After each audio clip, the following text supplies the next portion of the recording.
Hello, and welcome to the Bible for Worship at St. Paul Lutheran Church on this 21st Sunday after Pentecost, when our Gospel reading is written in the Gospel of Mark, the 10th chapter, verses 35 through 45.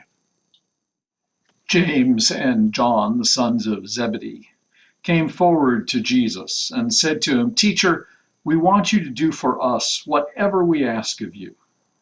And he said to them, "What is it you want me to do for you?" They said to him, "Grant us to sit one at your right hand and one at your left in your glory." But Jesus said to them, "You do not know what you are asking. Are you able to drink the cup that I drink, or be baptized with the baptism that I am baptized with?" They replied, "We are able."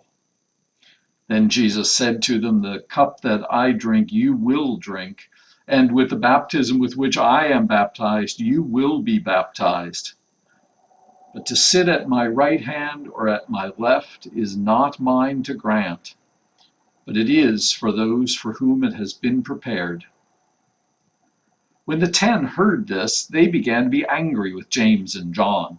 So Jesus called them and said to them, "You know that among the Gentiles, those whom they recognize as their rulers lord it over them, and their great ones are tyrants over them. But it is not so among you. Whoever wishes to become great among you must be your servant, and whoever wishes to be first among you must be slave of all.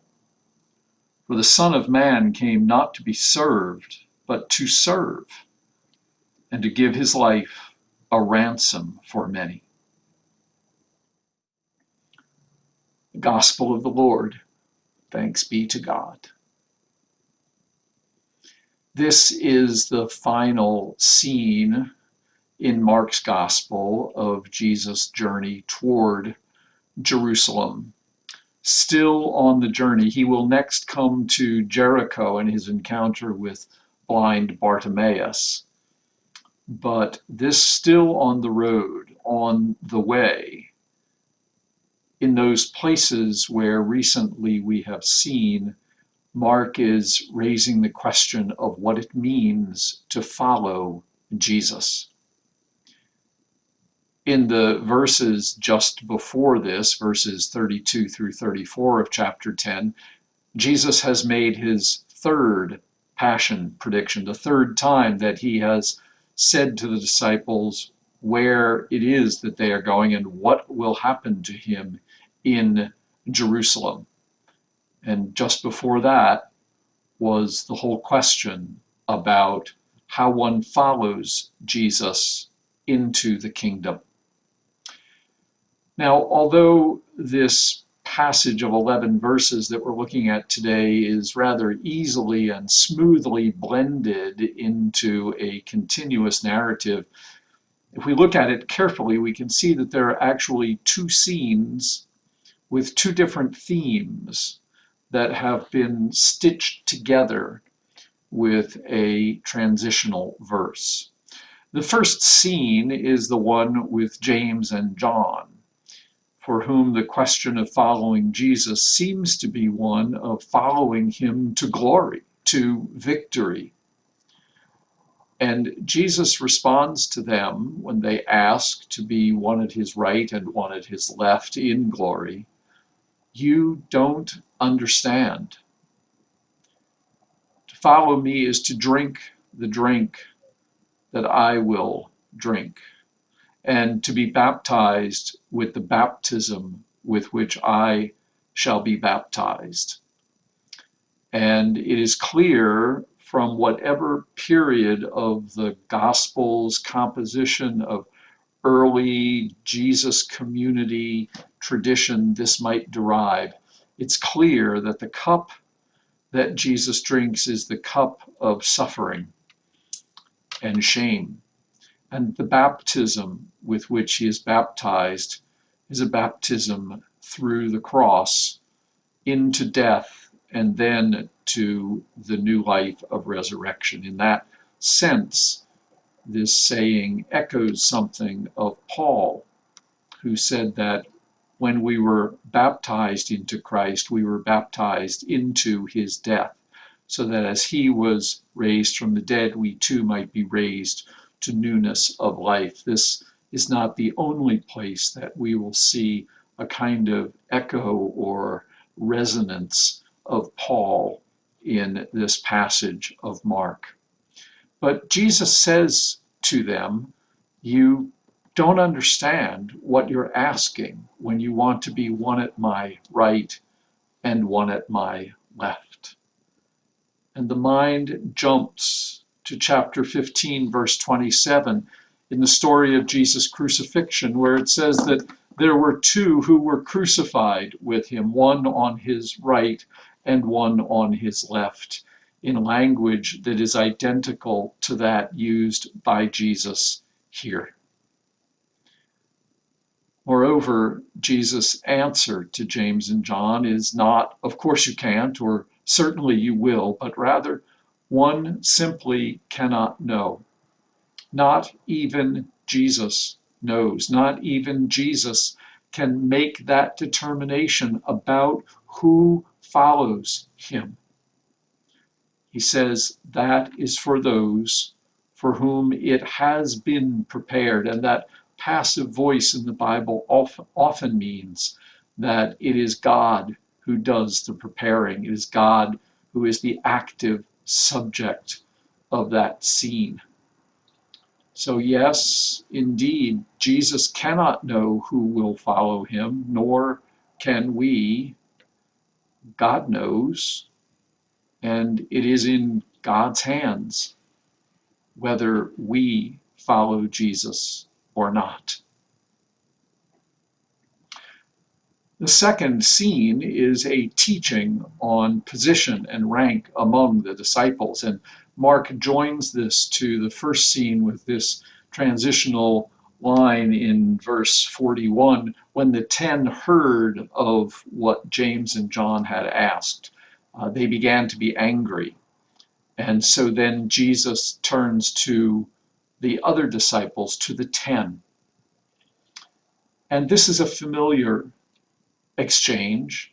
It's about the way in which leadership in the community that follows Jesus is counter-cultural. The way in which those who would lead in the Jesus community lead from behind, from a position of servanthood. We saw this already just a chapter ago in chapter 9, verse 35, and talked about leading from behind. And Jesus says this is his model. He, as the Son of Man, came not to be served, but to serve, and to give his life a ransom for many. It's a curious line. It's curious because this word ransom only occurs in the entire New Testament here and in the parallel of this story in Matthew's Gospel. And here is the second point at which this passage rings a little bit like Paul's language. Jesus as ransom for many, the one who died for all. Paul will say, as by one man death came into the world, so through one man redemption can be known. Salvation has come into the world. So this notion of ransom is not explicitly there in much of the New Testament at all. And this word, only here in Matthew's parallel, echoes, resonates with some of Paul's thinking. No reason to think that this couldn't be Mark's language or even Jesus's language. We don't have enough evidence to know exactly where it enters the tradition. But it is interesting that this notion of ransom, which in some ways took on a much bigger life in Christian theology centuries later, the notion that Jesus' death had to pay off Satan or the powers of the earth or whoever it was, the god of death, that Jesus' life had to be paid as a ransom for others takes on a much larger significance in later Christian theology, where in the Gospels, this is the only place where the notion is even mentioned. Well, there is a thread that I think Mark saw in these two scenes with their different themes. One of, you can't know, it's in God's hands, and the other one saying, those who would lead must serve, those who would be first must be those who serve all people.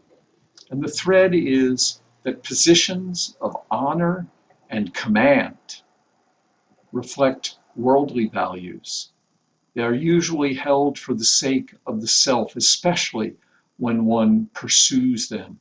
How many times have we heard of it said when an election is underway, anybody who wants this job probably shouldn't get it, that one can want this too much to earn my vote.